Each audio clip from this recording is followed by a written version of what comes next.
सूरत अल-कहफ। कितना हसीन इत्तेफाक है, आज जुमा भी है और सूरत अल-कहफ भी पढ़ी जा रही है। इस सूरत की इब्तदाई 10 आयात और आखिरी 10 आयात की फजीलत अहादीस में बयान की गई है। आपने फरमाया जो इनको याद करेगा और पढ़ेगा वो फितने दज्जाल से महफूज रहेगा। नबी सल्लल्लाहु अलैहि वसल्लम ने फरमाया जो इसकी तिलावत जुमे के दिन करेगा तो आइंदा जुमे तक उसके लिए खास नूर की रोशनी रहेगी। इसके पढ़ने से घर में सकीनत और बरकत नाजिल होती है। एक मर्तबा एक सहाबी ने सूरह कहफ पढ़ी, घर में एक जानवर भी था, वो बिदकना शुरू हो गया। उन्होंने गौर से देखा कि क्या बात है, तो उन्हें एक बादल नजर आया जिसने उन्हें ढांप रखा है। सहाबी ने इस वाक़े का जिक्र नबी सल्लल्लाहु अलैहि वसल्लम से किया तो आपने फरमाया इसे पढ़ा करो, कुरान पढ़ते वक्त सकीनत नाजिल होती, फरिश्ते ढांप लेते हैं ना, तो बाज लोगों को वो बादल नजर भी आने लगते हैं। इसमें कोई झूठी बात नहीं है, हा? तो हुक्म है कि इसे पढ़ो, पढ़ते रहा करो कि इससे घर में बरकत नाजिल होगी। तो सब बहनें जुमे के रोज इसको अपने घर में बुलंद आवाज में पढ़ने का एहतमाम करें, बल्कि अपने बच्चों को भी इसकी ताकीद करें। सूरत अल-कहफ। बिस्मिल्लाहिर्रहमानिर्रहीम। अल्हम्दुलिल्लाहिल्लज़ी अंज़ला अला अब्दिहिल किताब व लम यजअल लहू इवजा क़य्यिमन लियुनज़िर बअसन शदीदन मिन लदुन्हु व युबश्शिरल मुअमिनीन अल्लज़ीना यअमलूना अस्सालिहात अन्न लहुम अजरन हसना माकिसीन फ़ीहि अबदा وينذر الذين قالوا اتخذ الله ولدا ما لهم به من علم ولا لآبائهم كبرت كلمة تخرج من أفواههم إن يقولون إلا كذبا فلعلك باخع نفسك على آثارهم إن لم يؤمنوا بهذا الحديث أسفا إنا جعلنا ما على الأرض زينة لها لنبلوهم أيهم أحسن عملا وإنا لجاعلون ما عليها صعيدا جرزا إن حسبت أن أصحاب الكهف والرقيم كانوا من آياتنا عجبا إذ أوى الفتية إلى الكهف فقالوا ربنا آتنا من لدنك رحمة وهيئ لنا من أمرنا رشدا۔ तारीफ अल्लाह के लिए है जिसने अपने बंदे पर यह किताब नाजिल की और इसमें कोई टेढ़ न रखी। ठीक ठीक सीधी बात कहने वाली किताब, खरी बात कहने वाली किताब, ताकि वो लोगों को खुदा के सख्त अजाब से खबरदार कर दे और ईमान लाकर नेक अमल करने वालों को खुशखबरी दे दे कि उनके लिए अच्छा अजर है जिसमें वो हमेशा रहेंगे, और उन लोगों को डरा दे जो कहते हैं कि अल्लाह ने किसी को बेटा बनाया। इस बात का न उन्हें कोई इल्म है न उनके बाप दादा को था, अगर वो बाप दादा की बात करते हैं तो। बड़ी बात है जो उनके मुंह से निकलती है वो महज झूठ बकते हैं।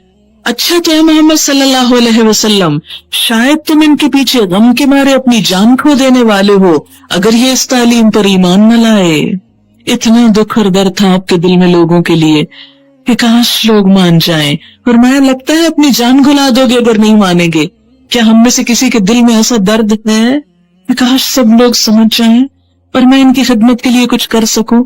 वाकया ये है कि जो कुछ सरो सामान भी जमीन पर है उसको हमने जमीन की जीनत बनाया है। जो कुछ जमीन के ऊपर है ये सब क्या है? जमीन का हुस्न, खूबसूरती, जीनत। और किस लिए है?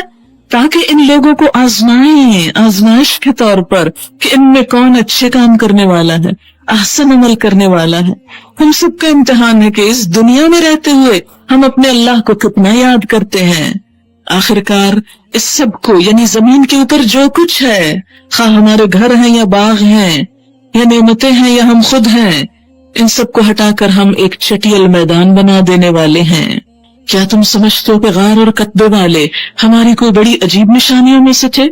जब वो चंद नौजवान गार में पनाह गुज़ी हुए और उन्होंने कहा कि ऐ परवरदिगार हमको अपनी रहमत खास से नवाज और हमारा मामला दुरुस्त कर दे, तो हमने उन्हें उसी गार में थपक कर साल हर साल के लिए गहरी नींद सुला दिया।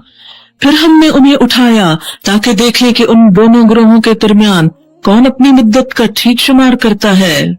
ये हुआ ये कि हम इनका असल किस्सा तुम्हें सुनाते हैं, किसकी कहानी बयान होने लगी है। वो चंद नौजवान थे जो अपने रब पर ईमान ले आए थे। ये चंद नौजवानों की कहानी है जो ईमान लाए थे, नौजवान यंग पीपल, और हमने उनको हिदायत में तरक्की बख्शी थी। हिदायत मिली, आंखें खुली तो बहुत आगे बढ़ गए इस मैदान में।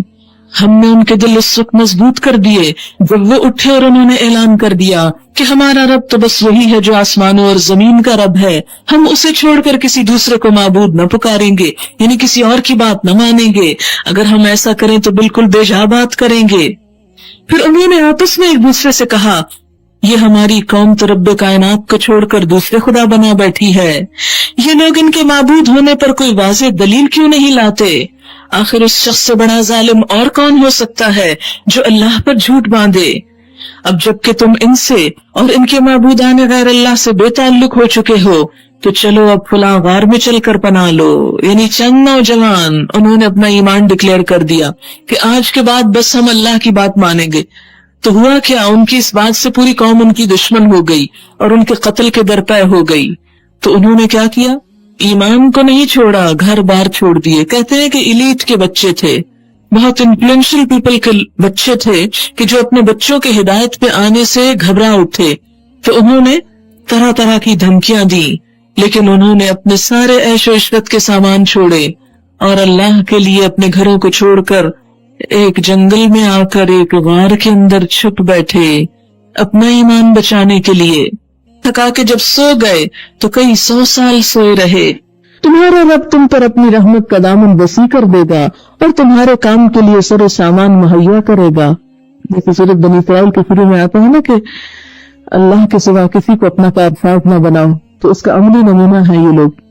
تم انہیں غار میں دیکھتے تو تمہیں یہ نظر آتا کہ سورج جب نکلتا ہے تو ان کے غار کو چھوڑ کر دائیں جانب چڑھ جاتا ہے، اور جب وہ سورج غروب ہوتا تو ان سے بچ کر بائیں جانب اتر جاتا۔ سورج نے رستہ بدل لیا ان کی خاطر۔ اس طرح اللہ دنیا کو مسخر کر دیتا ہے اس شخص کے لیے جو اللہ کے لیے کوئی قربانی کر کے نکلتا ہے، اور وہ ہے کہ غار کے اندر ایک وسیع جگہ میں پڑے ہوئے ہیں۔ یہ اللہ کی نشانیوں میں سے ایک ہے، جس کو اللہ ہدایت دے وہی ہدایت پانے والا ہے، اور جسے اللہ بھٹکا دے اس کے لیے تم کوئی ولی مرشد نہیں پا سکتے۔ تم انہیں دیکھ کر یہ سمجھتے کہ وہ جاگ رہے ہیں، حالانکہ وہ سو رہے تھے۔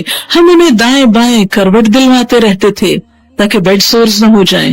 اللہ تعالیٰ خود سائڈز بدلوا رہے ہیں ان کی۔ اور ان کا کتا غار کے دہانے پہ ہاتھ پھیلائے بیٹھا تھا رکھوالی کو۔ کیسے اللہ انتظام کر رہا ہے حفاظت کے، کیونکہ وہ اللہ کی خاطر سب آرام چھوڑ کے آئے تھے۔ اگر تم کہیں جھانک کر انہیں دیکھتے تو الٹے پاؤں بھاگ کھڑے ہوتے اور تم پر ان کے نظارے سے دہشت بیٹھ جاتی۔ اور اسی عجیب کرشمے سے ہم نے انہیں اٹھا بٹھایا تاکہ ذرا آپس میں پوچھ گچھ کریں۔ ان میں سے ایک نے پوچھا، کہو کتنی دیر اس حال میں رہے؟ دوسرے نے کہا، شاید دن بھر یا اس سے کچھ کم رہے ہوں گے۔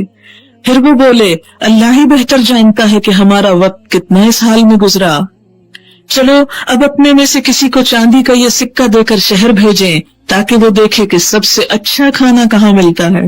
سب سے اچھا کھانا، اللہ والے تو سب سے اچھا کھانا کھا رہے ہیں، کیونکہ ہمارے ہاں تو اللہ والے ہونے کا تصور کیا ہے کہ اچھا کھانا چھوڑ دو، وہاں سے وہ کچھ کھانے کے لیے لائے۔ بات یہ ہے کہ اپنی حیثیت اور حلال کی کمائی میں سے جو اچھا کھا سکتے ہو کھاؤ، بس اسراف نہ کرو، ضائع نہ کرو، ویسٹ نہ کرو، تکبر نہ کرو کھا کر، کسی کو حقیر نہ سمجھو، اور چاہیے کہ ذرا ہوشیاری سے کام کرے، ایسا نہ ہو کہ وہ کسی کو ہمارے یہاں ہونے سے خبردار کر بیٹھے۔